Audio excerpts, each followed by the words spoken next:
Bonjour à tous, on se retrouve à nouveau pour un live IronFX, live trading, et aussi on va parler des assets numériques, donc du Bitcoin, des crypto-monnaies, de l'Ethereum. Surtout Bitcoin, parce qu'Ethereum est beaucoup plus difficile à trader, on va voir ça. Je tenais aussi à m'excuser pour la semaine dernière, je vous avais promis un webinaire. En fait, il y a eu un petit quiproquo. Le Zoom n'avait pas été enregistré, du coup, on n'a pas pu le faire. Mais j'ai fait quand même quelques trades parce qu'on a eu de grosses difficultés sur le pétrole. Tous nos trades sont mal passés et ça nous a coûté tous nos gains de l'année, malheureusement. C'est pas grave. Donc là, ce que je vous propose, on va faire en gros type demi-heure, 20 minutes, 25 minutes sur les cryptos. Et ensuite, on se refait un point live trading comme d'habitude, vous connaissez. Alors, je vais vous partager l'écran. On va aller sur Investing du coup et regarder un petit peu ce dont on nous parle au niveau des crypto-monnaies, surtout avec Bitcoin.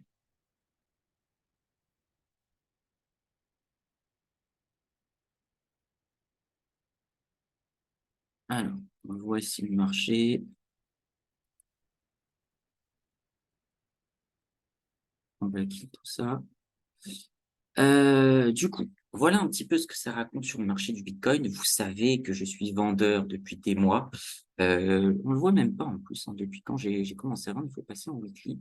En gros, c'est à peu près ici où j'ai commencé à vendre. Et je travaille cette position en vendant un petit peu partout au niveau de ces zones-là, et puis en rachetant un petit peu quand ça baisse. Alors, c'est pas toujours, toujours facile, mais voilà un petit peu ma stratégie. Pourquoi? Première chose, je trouve que l'écosystème aujourd'hui des crypto-monnaies et du Web3, il est, comment dire, il n'est pas assez développé. Les projets qui sont proposés aujourd'hui, je les trouve d'une pas assez innovants. Les équipes ne sont pas assez solides. On voit qu'il y a quand même beaucoup d'arnaques encore hein, dans les crypto-monnaies. Il y a même plus d'arnaques que de vrais projets.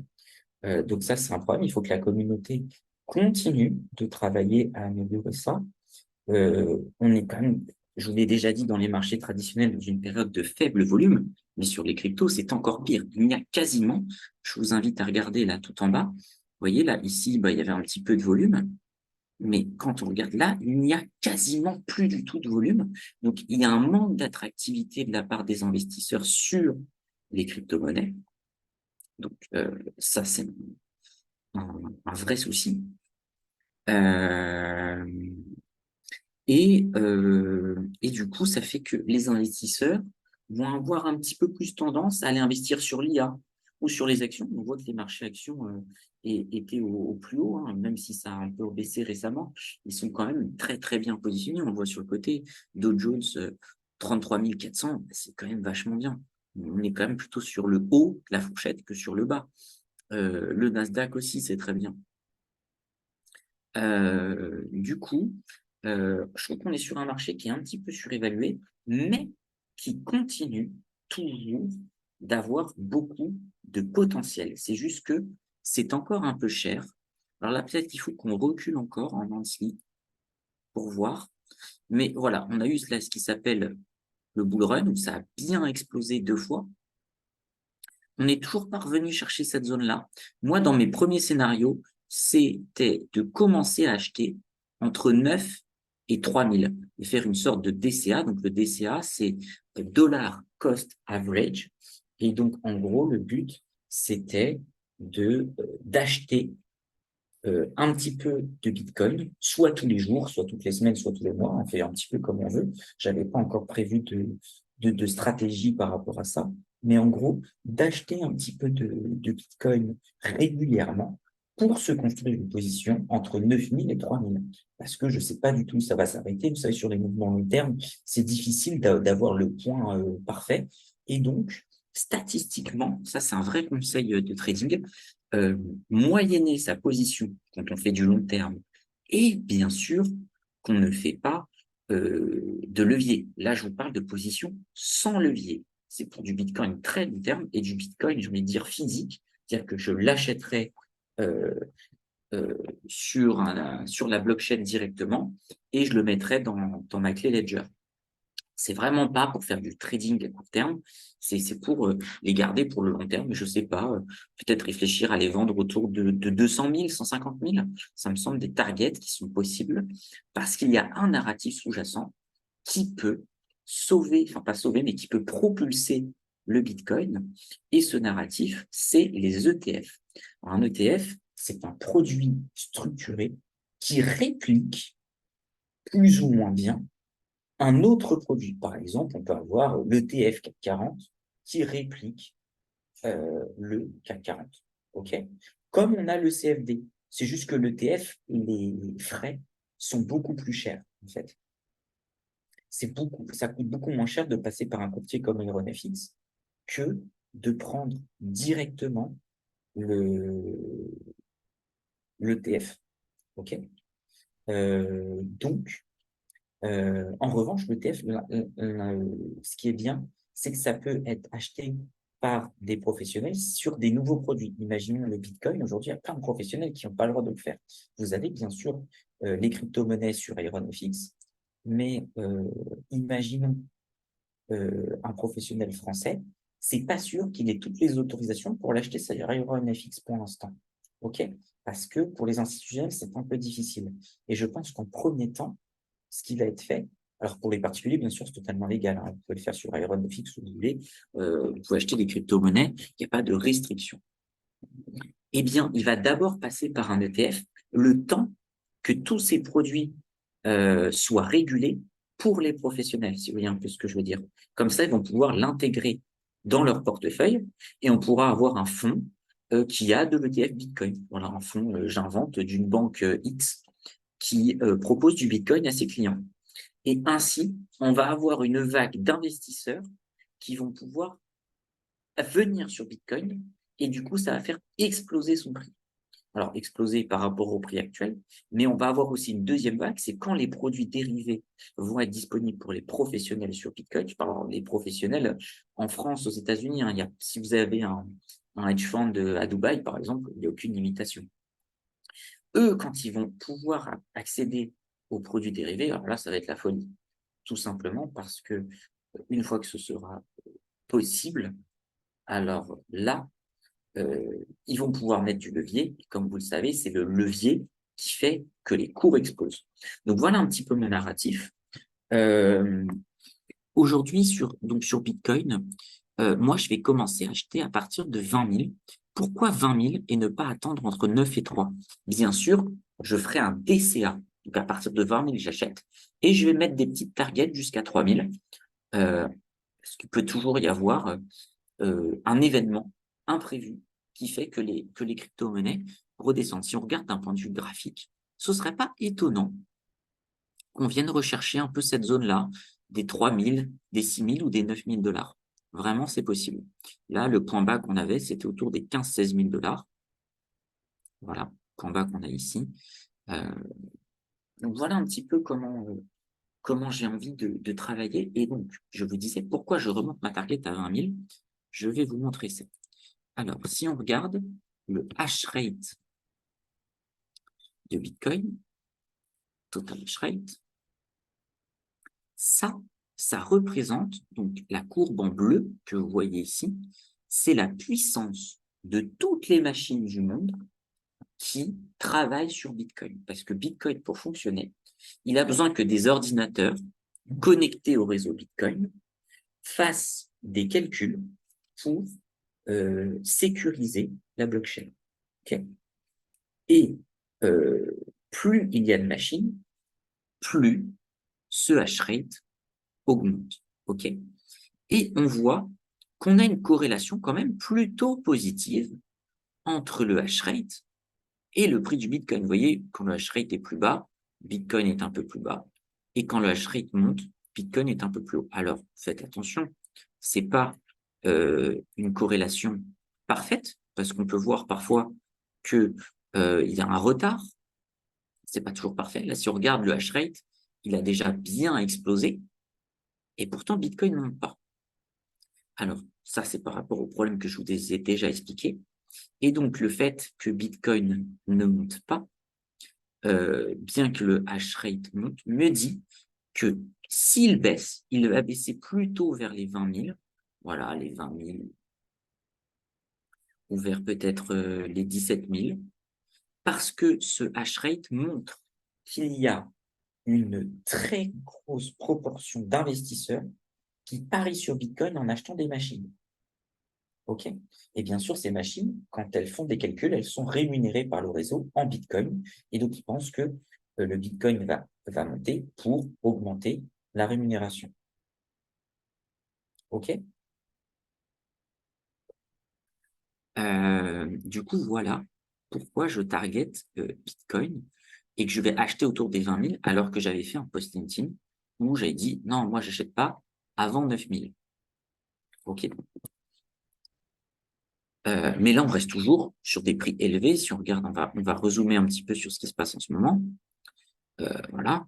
Moi, à chaque fois, je vais essayer de vendre ces petites percées à la hausse pour profiter des baisses. Là, par exemple, je suis vendeur. Alors, attendez, je vais vous dire le prix exact. Alors, c'est un prix que j'ai travaillé un peu, aussi bien à la hausse qu'à la baisse, c'est-à-dire que j'ai une position un petit peu moyen terme et je prends des positions, toute cette position pour gagner en day trading. Donc, du coup, le prix que je vais vous donner n'est pas totalement exact. Là, je suis vendeur à 27 815 et je pense qu'avec mes positions, comment j'ai travaillé, je pense que je suis plutôt vendeur autour des 27 000, 28 000. Allez, on va dire 28 000. Je n'ai pas le chiffre exact, mais c'est histoire de vous donner un ordre d'idée. Et là, je vais targeter, on voit qu'on n'y est pas très très loin. Je vais targeter les 27 200, je vais targeter les 27 900, mais on voit que j'en ai marre en fait d'attendre. Ça ne perce pas en fait. On a beaucoup de mal à passer en dessous du niveau 200. Donc tant pis, je vais pas forcer et je vais quitter plus tôt parce que si j'avais pu quitter la 27 200 la première fois, j'aurais pu faire ce trade déjà 2 fois et même là une troisième fois parce que si j'étais re-rentré, bah, on aurait été bon. Donc ça m'ennuie et je garde une position depuis une semaine, j'arrive pas à encaisser, donc je me dis: «Bah, OK, j'ai ma target, elle est trop ambitieuse, 26 900, j'arrive pas à l'avoir. Je préfère couper à 200 et comme ça, si ça remonte, je reprendrai des positions et puis je pourrai retravailler». OK? Alors, est-ce qu'il y a des questions jusque-là? Je vais aller regarder ça.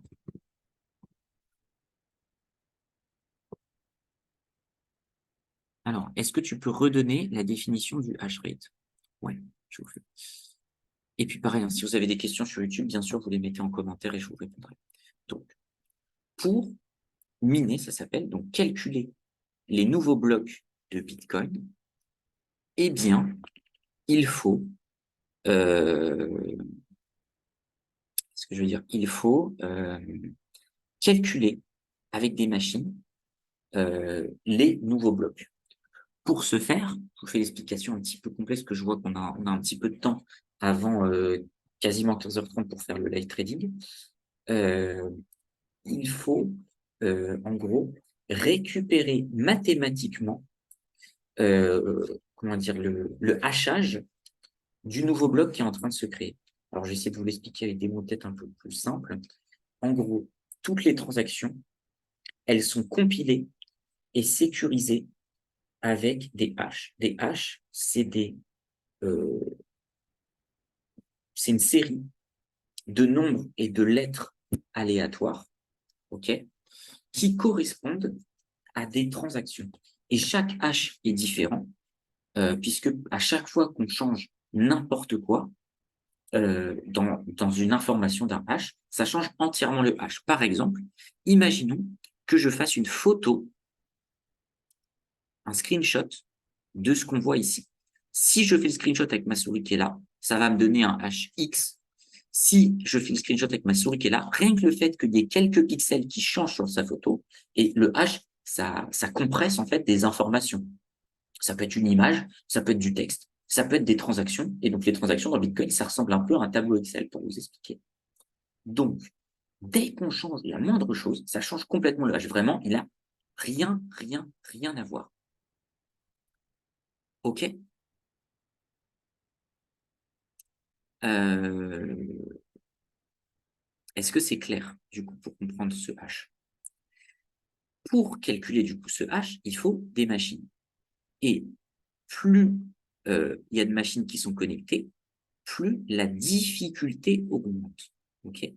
Ça permet en fait que si quelqu'un arrive sur le marché et je sais pas, pose la puissance entière de toute la Terre, eh bien, ça va augmenter la difficulté de sorte que cette personne n'ait pas le monopole sur Bitcoin. Parce que si quelqu'un a le monopole sur Bitcoin, la majorité de la puissance de calcul, eh bien, il pourra falsifier les transactions, puisqu'il n'y aura personne d'autre assez puissant pour le contredire. En fait, il faut imaginer comme un système de vote. Je veux dire, Benjamin, il a envoyé 10 bitcoins à IronFX, OK, pour faire du trading dessus. En envoyant ces bitcoins, il y a des gens qui vont calculer que j'ai bien ces 10 bitcoins, OK, et ils vont calculer qu'ils vont les inscrire dans le portefeuille d'IronFX. Eh bien, à chaque fois, ça va créer un hash, et l'ensemble de toutes les transactions créent un hash, et sont calculées par tous les ordinateurs. On vote un petit peu, c'est comme un peu un système de vote pour dire si la personne qui a émis le bloc, le nouveau bloc, c'est un bloc toutes les 10 minutes, on va dire le bloc qui arrivera dans 10 minutes où il y a ma transaction de 10 BTC vers IronFX, les autres qui n'ont pas créé le bloc vont voter, ça s'appelle les validateurs, pour dire si le bloc il est frauduleux ou non. Mais si une personne détient la majorité des votes, il a plus de 51% des votes, alors là, il va pouvoir dire lui-même qu'il a bien voté, et même si toutes les autres personnes disent qu'il a mal voté, il va pouvoir falsifier la transaction. OK? Donc, ce hash rate, il est hyper important. Plus il est élevé, plus théoriquement, alors on ne va pas rentrer totalement dans les détails, mais plus théoriquement, il va proposer une meilleure sécurité, une meilleure décentralisation du réseau. Voilà un petit peu pour l'explication complète de ce que c'est. Alors, complète, il y a encore plein de choses à dire, mais l'explication complète, on va dire, en 3-4 minutes de temps. Sinon, il y a plein de vidéos sur YouTube qui pourraient vous l'expliquer très, très proprement, parce que là, je n'avais pas les outils pour. Mais c'est important de regarder le hash rate, parce que nous, ce qui nous intéresse en trading, c'est la corrélation positive entre ce hash rate et le prix du Bitcoin. On voit que ça se décorrèle de plus en plus. Mais je pense qu'il va y avoir un rattrapage à un moment, et donc que tout simplement, en termes de rattrapage, on va baisser un petit peu moins que prévu. OK? Si on regarde les autres crypto-monnaies, j'ai pas encore beaucoup de pépites à vous présenter, hein. Mais Ethereum, moi, je pense qu'il faut le trader comme Bitcoin. C'est-à-dire que vous prenez les niveaux qui sont faits sur Bitcoin et vous tradez l'Ethereum avec. Alors, je parle sur le long terme. Si vous faites du scalping ou du day trading, bien sûr, il faut se concentrer sur l'Ethereum et ne pas regarder Bitcoin. OK? Moi, je n'aime pas trop les corrélations. Là, je vous parle que de corrélation depuis tout à l'heure, mais en gros, il faut faire attention. OK? Ethereum a mathématiquement un plus gros potentiel que Bitcoin. Pourquoi? Parce qu'Ethereum, en ce moment, il a changé du coup son système de calcul, comme je vous ai expliqué. Il est passé du proof of work qu'on vient de voir sur Bitcoin au proof of stake. Et en faisant ça, il a diminué l'inflation qu'il y a sur son token. C'est-à-dire que je vous ai dit que les mineurs, ils étaient rémunérés. Cette rémunération fait que ça crée des bitcoins et avant, ça créait des Ethereum. Forcément, comme il y a plus de bitcoins en circulation, il est moins rare et son prix peut théoriquement baisser, comme il y en a de plus en plus, s'il n'y a pas de nouveau, s'il n'y a pas plus d'acheteurs. En revanche, sur l'Ethereum, comme ils ont baissé ce qu'on appelle le block reward, c'est-à-dire ce sur quoi les mineurs sont payés, alors maintenant c'est plus des mineurs, c'est des validateurs sur Proof of Stake, peut-être qu'on fera un peu sur le Proof of Stake, ils ont baissé cette reward et ils ont fait aussi qu'il y a un système où on détruit des jetons quand on fait des transactions. Eh bien, ça diminue la quantité d'Ethereum émis, voire la quantité d'Ethereum en circulation. Et du coup, ça le rend plus rare. Donc, il peut y avoir un effet plus important sur Ethereum. Par contre, je pense que comme les ETF sur Bitcoin seront validés avant sur Bitcoin et après sur Ethereum, je pense que Bitcoin va surperformer toutes les crypto-monnaies. Alors vous allez me dire, ouais, Benjamin, c'est pas très original de me dire d'acheter du Bitcoin. Mais en fait, si. Parce que si vous regardez un peu tout le contenu qui est fait ailleurs, on vous dit d'aller acheter d'autres crypto-monnaies. Mais je pense que Bitcoin va avoir sa revanche là dans les quelques années à venir et c'est Bitcoin qui va surperformer. Il va exploser tous les autres. Et par la suite, on aura peut-être d'autres cryptos qui vont à nouveau performer. Mais là, je pense que c'est Bitcoin qui va, euh, qui va tout donner. Et ensuite, on aura éventuellement un rattrapage des autres crypto-monnaies. Par exemple, s'il y a un ETF sur Ethereum. Mais c'est vraiment cet ETF qui me dit ETF égale la plupart des professionnels vont pouvoir investir, égale il faut aller sur Bitcoin. OK? Il n'y a pas plus que ça comme analyse, mais moi je préfère rester comme d'habitude sur quelque chose qui est simple, mais quelque chose qui fonctionne bien. Euh, du coup, on va repasser sur notre petit trading sur MT4 avec notre compte IronFX et on va aller faire un petit peu de Dow Jones comme d'habitude. Voilà, c'est là, on s'est donné rendez-vous un petit peu plus tôt, on a fait 15h, 16h. Et du coup, ça nous laissait 20 minutes. D'habitude, on fait 15h20 jusqu'à 16h. Là, ça nous laissait 20 minutes pour parler un petit peu de Bitcoin parce que je pense qu'il y a quelque chose à faire. En plus, c'est un produit qui est sur IronFX, donc autant en profiter. Donc, on retourne là-dessus. Vous allez voir sur le pétrole, hein, il y a eu énormément de mouvements. Je suis dégoûté parce que le pétrole a explosé. Alors, bien sûr, on ne se réjouit pas de la guerre qu'il y a au Moyen-Orient, en Israël, mais pour notre trading, on s'est fait couper alors que le Brent a explosé. Donc, vous voyez, il y a un gap très important. C'est vraiment pas de bol, là. On va le mettre en daily. Mais globalement, ouais, on a eu une super trend à la hausse. Ça a rebaissé. Nous, on s'est fait couper sur un tout petit truc, là. Je crois qu'on a dû se faire couper, c'est au 84. On a dû se faire couper vraiment sur une petite baisse. Et derrière, c'est reparti complètement à la hausse. Et là, ça repart encore à la hausse avec les tensions géopolitiques. On a un gap très important. On va le laisser là. Comme il y a ce gap-là, ça devient beaucoup plus dur à trader. On va se concentrer sur notre pote le Dow Jones. Et avant, on va regarder un petit peu au niveau du dollar. On reste toujours à 1,5. Pas beaucoup plus d'évolution. Comme je vous l'ai déjà dit plusieurs fois, hein, je pense que par rapport à l'euro, le dollar va continuer à s'apprécier. Éventuellement, on pourrait remettre une petite vente ici. C'est pas totalement déconnant. Alors attendez, je vais la placer bien correctement. Voilà, on la remonte un tout petit peu pour mieux. Non, c'est la baisser. L'enfer avec la souris là. Ouais. Allez, on va dire que c'est bien. Euh, ensuite, on va mettre un stop loss.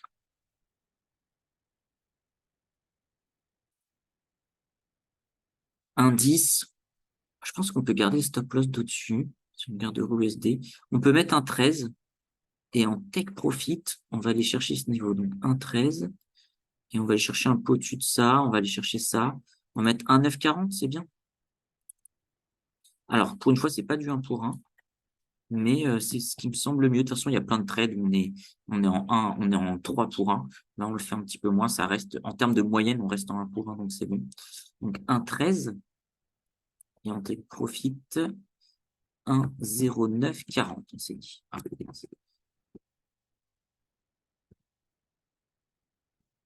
voilà. Ok, ça me semble pas mal. Comme ça, il nous reste 5 minutes pour regarder notre pote le Dow Jones. Ça a bien baissé, là, ça remonte un peu. Je sais pas trop pourquoi, mais peut-être que la guerre en Israël pump un petit peu les marchés. Souvent, ça fait ça, hein, vous connaissez, vendez au son du violon, mais achetez au son du canon. En général, les États-Unis, en période de tension géopolitique, se positionnent très bien. Donc, à voir. Je ne sais pas encore si c'est intéressant, s'il faut acheter ou s'il faut vendre. On va voir un petit peu.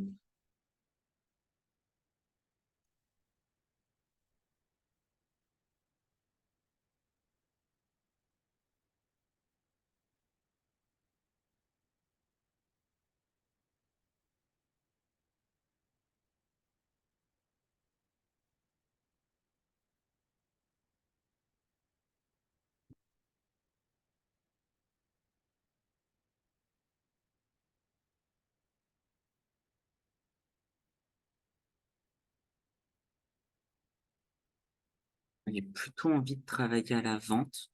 Voilà, en fait, voilà, j'ai capté. Il m'a fallu un petit peu de temps pour réfléchir, parce que du coup, on a moins travaillé la séance, comme on disait sur Bitcoin. Là, je me recalibre un peu sur ce marché. En gros, ce que je pense, on vend jusque-là, là. En gros, jusqu'à 320, on va dire, avec un peu de marge. On vend sur cette période-là. Si jamais on casse ça, il faut faire que acheter parce que ça va repartir patate. Voilà un peu comment on peut construire une position. On va attendre bien sûr 15h30, puisque vous le savez maintenant, vous qui me suivez toutes les semaines, à chaque fois qu'on trade avant 15h30, on se fait avoir. Donc là, on va attendre gentiment. Et au moins, on a notre plan de trading. On sait que là, on va commencer à travailler autour de 90 plus. 95, ça me semble pas mal pour rentrer. Entre 95 et 300, jusqu'à 320. Et qu'ensuite, si jamais ça casse, on achète. Puis sinon, on continuera notre petit scalping entre ces prix-là. Je pense que c'est ce qui me semble le plus adapté.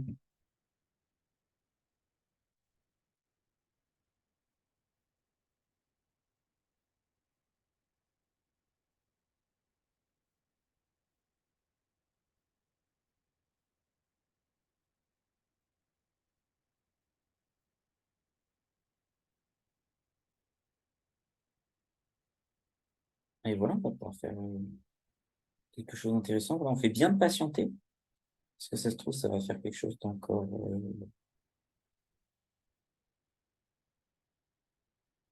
plus haut. Peut-être qu'on va pouvoir vendre direct hein, à 20, si le marché continue d'être orienté à la hausse comme ça se présente en début de séance. Mais voilà, le maître mot, là, c'est la patience.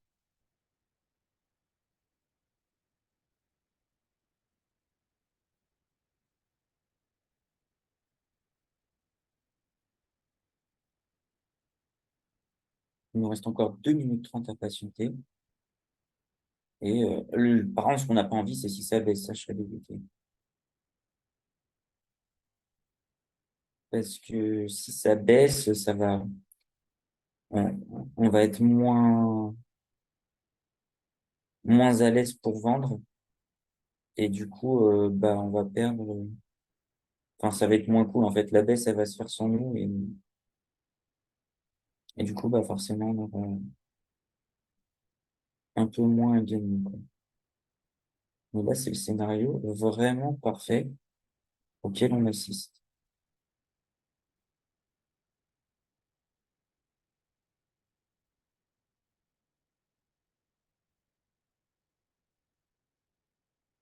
Donc, soyons patients.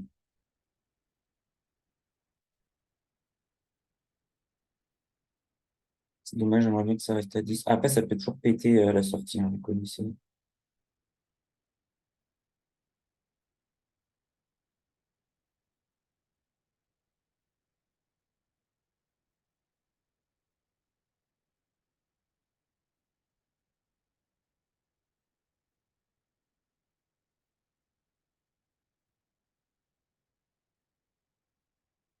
On va zoomer peut-être un petit peu et virer ça parce qu'on en a moins besoin. Ouais. Et voilà, on va avoir quelque chose d'un petit peu plus lisible. Pourquoi ça nous a remis là? Hop. Ah, c'est dommage. C'est dommage que ça, c'était parfait, hein. Franchement, ça cote 10 quand ça sort, je vends direct.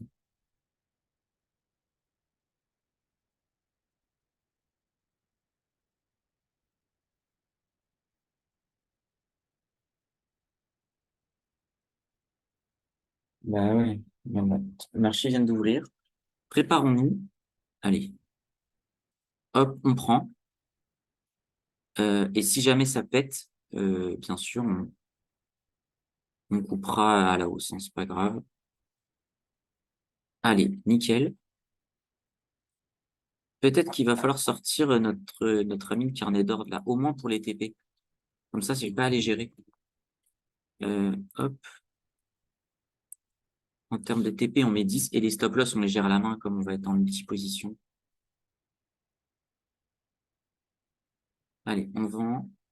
On a notre TP qui est prêt et on se prépare à acheter si jamais ça déconne.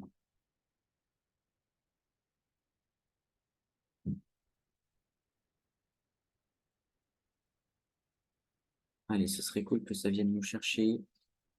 On a tapé les 70. Voilà. Ah, on a fait 90. Là, ça se joue vraiment à rien. Là, pour le coup, si on se fait SL là-dessus, ce sera vraiment un manque de chance. Parce qu'à un point près, c'est très difficile. Et en plus, on a vendu quasiment le plus haut. On a bien le prix. C'est vraiment, si on tape les 40, faut sortir. Là, si ça va au-dessus, allez, on sort. On achète 2 fois.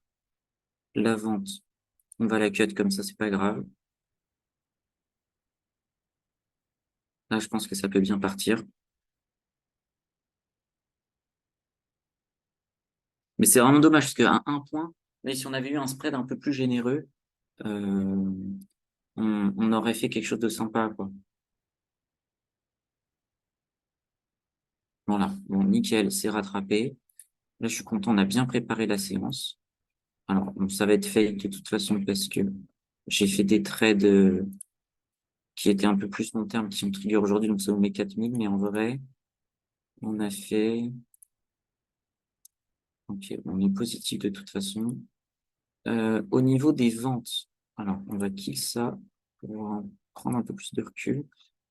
Euh, les ventes, on peut les reprendre à partir de 400. En fait, c'est full acheteur. Là, il faut attendre. En fait, si ça rebaisse là, il faut acheter. C'est ça que nous propose le marché.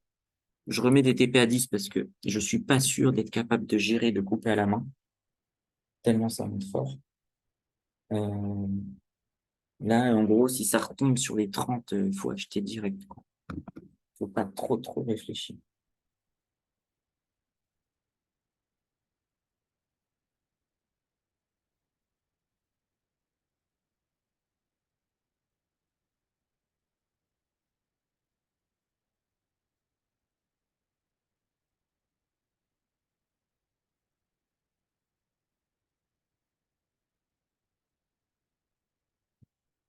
Alors, elle est pas mal. Peut-être que ça peut nous faire un 3 bougies du style 1, 2, 3, 4, 5. On vient chercher par là et on achète là. Et là, ce serait nickel. Ouais, ça paye fort. Moi, de toute façon, je vends pas. Là, c'est trop risqué de vendre.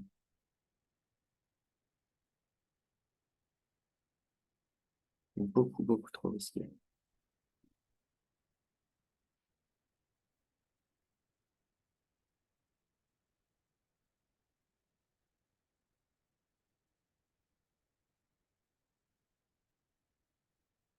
On peut vendre vraiment à partir de... je sais pas, à partir d'ici, quoi. Ouais, non, là, on serait fait avoir. Là, il y a un début. Non, franchement, c'est 420. Sans mauvais jeu de mots. Là, il y aura peut-être un petit truc, mais de là à ce qu'on sorte 10 points de TP,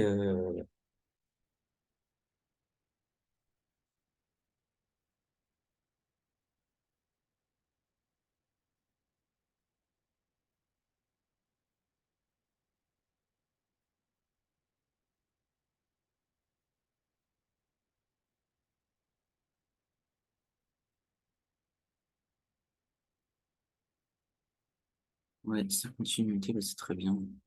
Donc 420, on est là. Quand tu veux. Je vais pas m'amuser à vendre avant parce que si jamais, en gros, on pourrait vendre ici, hein. Être agressif, payer 405, ça se fait. Enfin, vendre 405, ça se fait. En revanche, j'ai peur que voilà, on fasse 420 Et après, on peut aller chercher très vite des 480, quoi. Donc, soyons un petit peu prudents. Le marché est très haussier. Malheureusement, on n'a pas pu trop en profiter. Alors, c'est bien retourné puisque on avait notre position à la vente qui malheureusement n'a pas TP et derrière, on achète 2 fois, tellement on a une pression à l'achat, on peut se permettre de faire 2 achats directs. Mais c'est pas simple. Mais au moins, c'est intéressant parce que c'est rare les séances comme ça, donc je pense que je vous apprends pas mal de choses. Et là, acheter, à part en 3 bougies pour vendre ou à l'achat, acheter, enfin, au-dessus de cette zone-là, c'est très cher, je trouve. De payer, là, par exemple, s'il y a un retour là, waouh, faudra voir ce que ça donne. Ça me semble très agressif. Parce que ça arrive souvent aussi, on monte dans les premières minutes et après on se retourne complètement. C'est pas trop selon mon envie.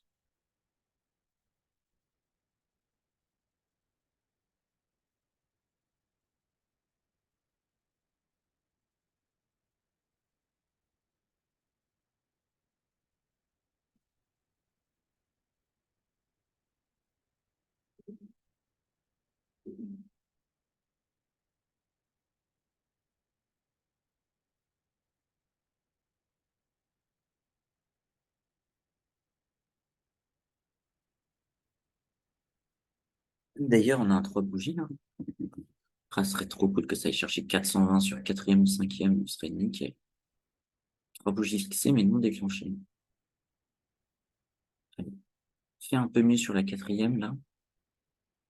Tu nous fais une belle cinquième. Et comme ça, on est tous contents.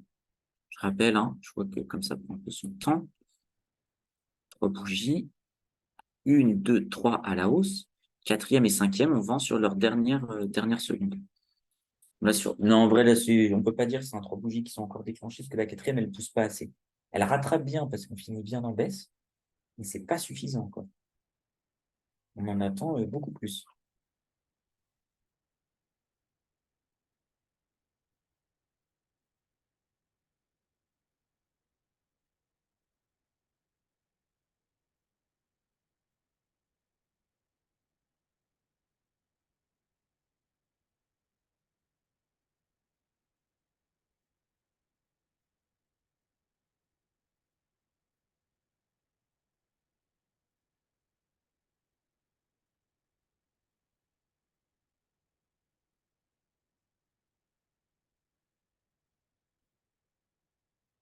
C'est étonnant ce qui se passe. Allez, on va vendre là. C'est pas eu le meilleur prix, hein.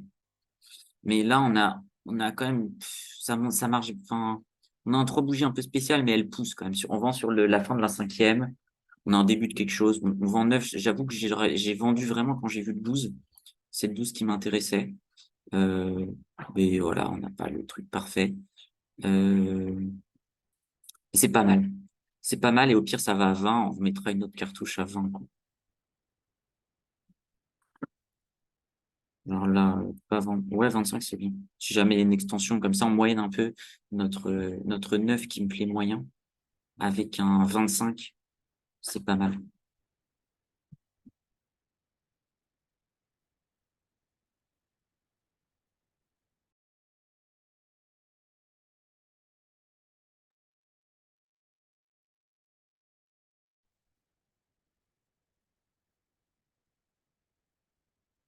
Allez.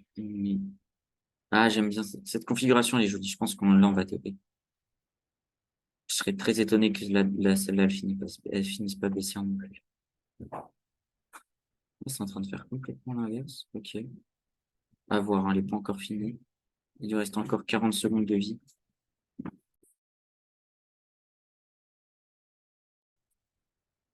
Donc, ça peut être intéressant. Voilà, là, elle a beaucoup plus la configuration que je pensais, mais ce n'est pas encore fait. Il nous manque encore, on a juste plus 50, il nous manque encore quelques points avant de... Voilà, nickel. Voilà. Elle finit vraiment euh, comme je l'aurais pensé. Ça, c'est le plus logique.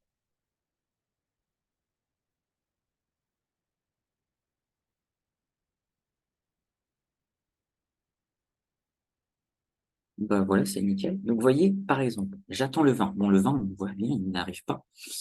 Et derrière, on a un signal 3 bougies qui nous met bien. Donc ça, c'est parfait. C'est exactement ce qu'on cherche à avoir. Donc, on a en gros ça, on va dire que ça se compense. Ouais, on est sur du 3 traits de gagnant, quoi, c'est pas mal. Ce serait bien d'en avoir, de continuer à travailler sur cette zone-là, là, pour vendre un petit peu plus haut et qu'on soit nickel.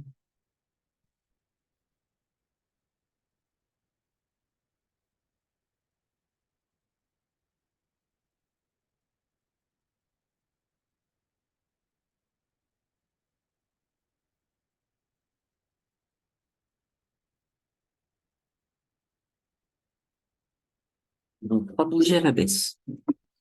À voir. Je suis prêt à acheter. Alors, je vous avais dit que c'était un peu cher de payer ici. Là, franchement, c'est pas le truc, le prix de l'année, là, de payer entre 60 et 50.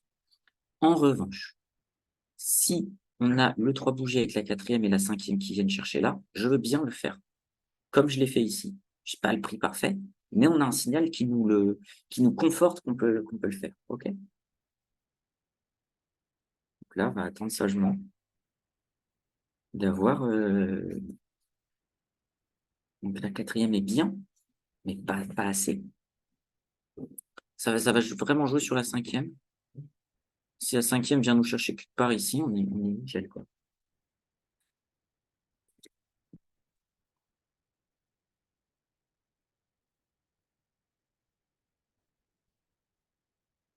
OK, elle est bien remontée, la quatrième. Elle est bien remontée dans les dernières secondes.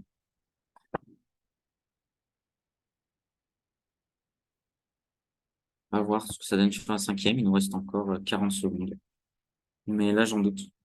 Je vois mal le marché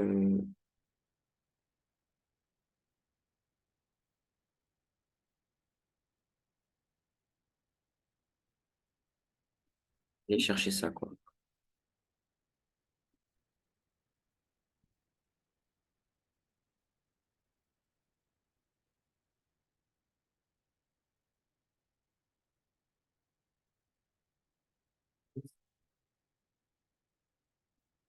Oh, désolé, hein, je suis à l'hôtel, du coup, vous entendez peut-être des petits bruits à côté, parce qu'ils sont en train de faire les chambres à côté, mais c'est pas le plus important. Bon, bah, ça marche d'ici, mais ça va pas encore assez bas. Ce qui veut dire qu'il y a une grosse pression acheteuse, donc il faut faire attention quand même sur les ventes. Parce que là, je suis très tenté de vendre 15. Retournons sur du 15 minutes, du coup.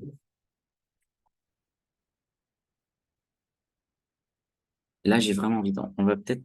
Ouais, je vais. Allez, je le tente pour le savoir, quoi. J'ai peur que ce soit un peu prématuré et qu'on aille chercher le haut, en gros, en extension.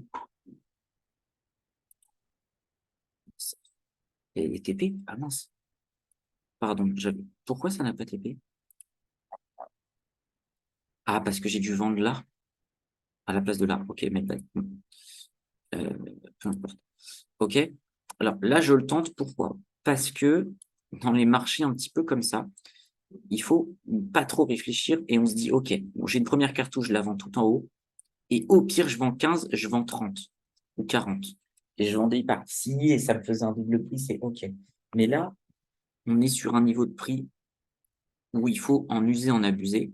On voit qu'on est allé un tout petit peu plus haut. Il y a quand même une pression à l'achat qui est un petit peu plus importante encore. Donc, il faut faire attention. Mais euh, c'est pas encore ça, quoi.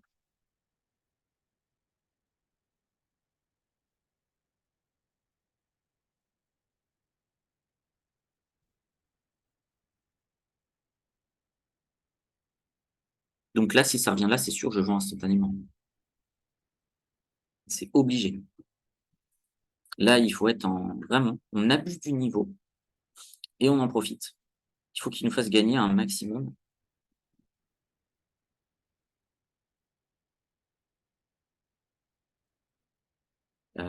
jusqu'à temps que ça saute, hein, parce que parfois, bah, vous savez, ça marche pas et puis, tant pis, ça fait partie, de cette aventure du trading. Mais en général, vous savez, hein, quand un niveau est là, il est en train de se positionner, il faut en abuser le maximum parce que si on attend trop, on va rien avoir et quand on va faire notre trade après avoir attendu, genre: «Ah, on confirme que c'est bien le niveau», vous savez que c'est le moment où ça explose. Donc là, ça nous a déjà rincé 2 fois, pas de raison que ça ne nous rince pas 3 fois, 4 fois, jusqu'au moment que ça pète. Ce qu'il faut espérer par contre, c'est que ça nous paye assez, suffisamment pour la fois où ça ne marche pas. Et puis si jamais ça rebaisse, ben, on en aura déjà bien profité, il n'y a pas besoin d'aller chercher, beaucoup plus, quoi.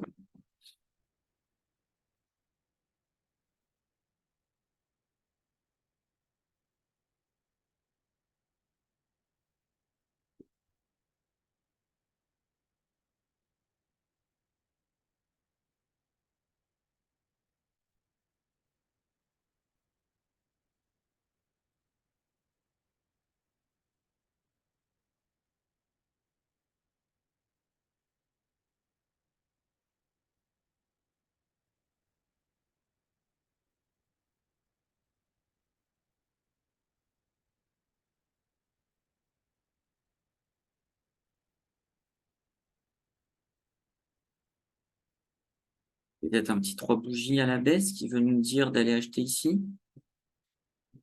Comme ça a marché ici, je suis prêt. Si on a une bougie qui termine là proprement là, dans les 50 secondes, je le paye.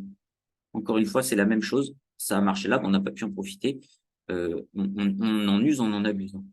Faut vraiment alors, je vous dis pas de faire n'importe quoi, mais quand on a des niveaux comme ça, qu'on est en scalping, il faut un peu débrancher son cerveau et pas trop tergiverser en disant: «Ah mais nanani nanana, qu'est-ce qui se passe?» Non, j'ai un signal, je sais comment fonctionne mon 3 bougies. Si mon 3 bougies me donne ce prix-là, je rentre et bien sûr, si imagine on est à ce prix-là et qu'il reste encore 30 secondes, je ne rentre pas. J'attends bien sûr les 15 dernières secondes, idéalement les 10 dernières secondes, pour rentrer sur le 3 bougies. Là, il faudrait que la quatrième, soit elle clôture au niveau de ces prix-là, soit quand on est proche des 50 secondes, on soit au niveau de ces prix-là. Donc là, on en est presque. Là, voilà, on est au niveau, il restait 12 secondes quand j'ai cliqué. Du coup, j'ai acheté 71. C'est un petit peu cher, on allait un petit peu plus bas.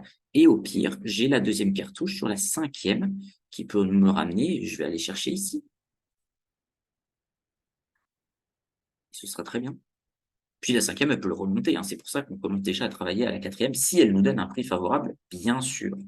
Autrement, on ne le fait pas. Si la quatrième, elle s'était arrêtée là, on n'aurait jamais acheté. Donc voilà, deux bons exemples de 3 bougies, à voir si elles fonctionnent. En tout cas, les 2 sont déclenchées là. Maintenant, il faut voir, si, ils font partie de ceux qui fonctionnent ou de ceux qui sont ratés.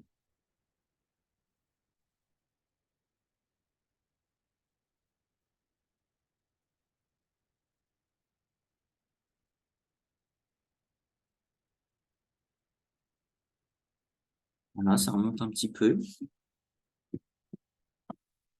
Ce serait cool que ça nous paye rapidement, donc on sort sur du 82 de RTP, même pas au bon endroit, mais c'est pas très grave. Là, pour l'instant, c'est plutôt une bonne tête.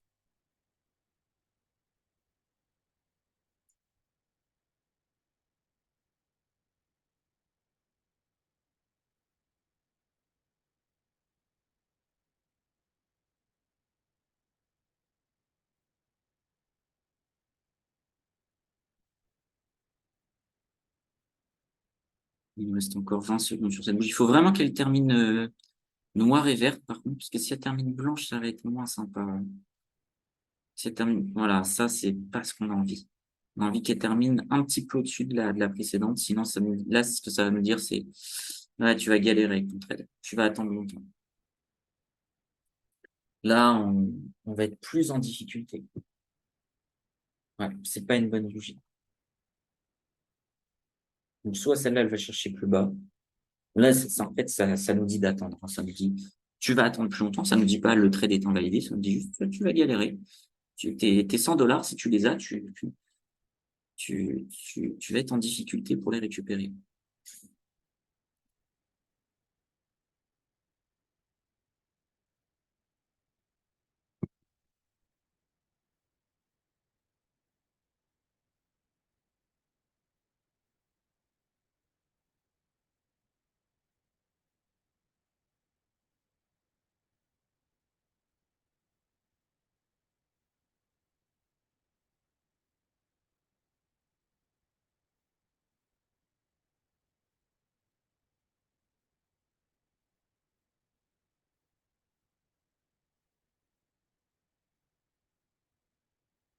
Chercher un petit plus bas. De toute façon, je ne paye pas hors signal avant là, 30-40, peut-être 35.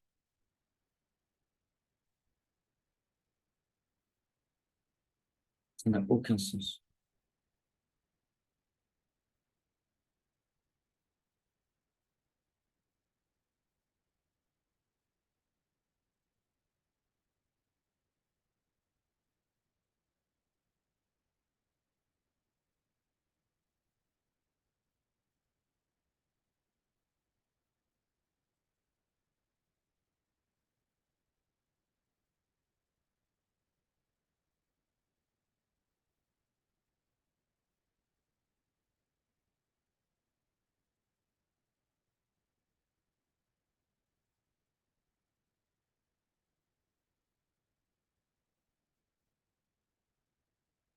Rien, ça n'a pas beaucoup changé de prix. On fait juste que attendre.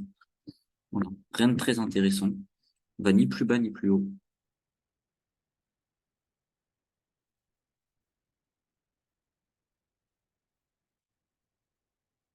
Voilà. On devrait aller un petit peu plus à la baisse. De toute façon, moi, je vais devoir vous laisser parce que j'ai un autre rendez-vous à 16 heures. J'attends juste de voir, en fait, parce que si on retourne sur 40, 35, je paye et je moyenne et je fais un autre TP, un petit moyenne un peu les deux. Sinon, ça TP et on est bon. Alors, on va réfléchir à qu'est-ce qu'on fait si on est là. Donc, je paye, on a dit 33, pareil. Je paye 33. Je mets quoi comme stop loss? À partir de quand cette hausse est dite complètement invalidée et on irait rechercher là? J'ai envie de dire sous ça, en fait. Donc, on casse un peu ça. Là, on va dire, allez, euh, 290, c'est fini. 33, 290, on est bon.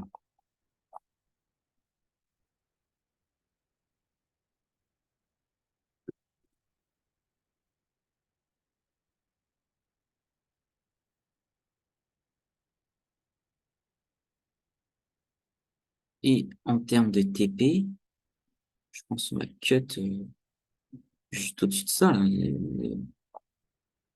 82, c'est trop. On est à 71, on va mettre 72. On va s'embêter trop. Suffira largement. Même, ouais, on l'a fait. On a une petite marge par rapport à cette petite mèche, on est nickel. Et là, du coup, on va mettre 33, 371. Voilà. Comme ça, on a toute la stratégie qui est en place. Les deux SL sont en place, et donc peu importe ce qui se passe, euh, on est préparé. Voilà un petit peu. Du coup, je vais vous laisser, je vais vous souhaiter une excellente journée. Ne retenez bien ce que j'ai fait aujourd'hui, par exemple avec la petite stratégie sur Bitcoin, c'était intéressant, mais on n'est plus sur du long terme, sur le côté scalping. Vous avez bien vu, je n'ai pas mis de stop loss, mais parce que je sais, vous m'avez vu couper, vous m'avez vu plusieurs fois me faire déchirer avant. Vous m'avez vu couper. Là, je dois partir, tout le monde, ça peut arriver, j'ai un rendez-vous, j'ai un coup de téléphone important, j'ai mes enfants, machin, pas de problème. Je mets en place ma stratégie, j'ai mes stop loss, mes TP, et au pire, si ça marche pas, ben voilà, je sais où je vais, en fait. C'est très important de faire ça. Je veux pas que vous partiez sans mettre de stop loss sur vos positions. Vous pouvez, si par exemple, je sais pas, vous achetez une crypto très exotique un truc tout nouveau qu'on ne connaît pas trop. Vous mettez 1000 euros, bah là, on met pas de stop loss. C'est une petite somme. Il peut y avoir beaucoup de volatilité. Cette crypto peut perdre 50% et puis derrière faire x5. Voilà. Donc, on va pas forcément chercher à, comment dire, à gratter. Et donc, du coup, pas besoin de stop loss. On fait un pari entier là-dessus. Il n'y a pas de stop loss. Enfin, maintenant, il y en a avec les cash-out, mais un peu comme les anciens paris sportifs. On dit le PSG va gagner. S'il perd, bah, tant pis, on perdra notre mise. Tiens, bah, d'ailleurs, je vois qu'on vient de TP. Alors, c'est un peu dommage parce qu'on vient de TP. En gros, j'aurais aimé, mais j'avais pas le temps là de mettre des ordres. Je vais vous partager très vite l'écran.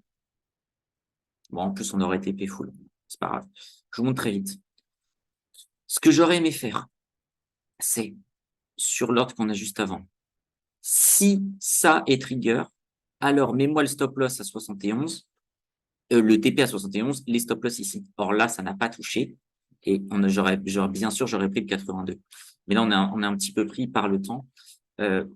Donc, voilà. Mais vous avez compris l'idée. Il y a plein de façons de mettre des ordres OCO. C'est over, cancel the over. Non, one cancel the other, pardon.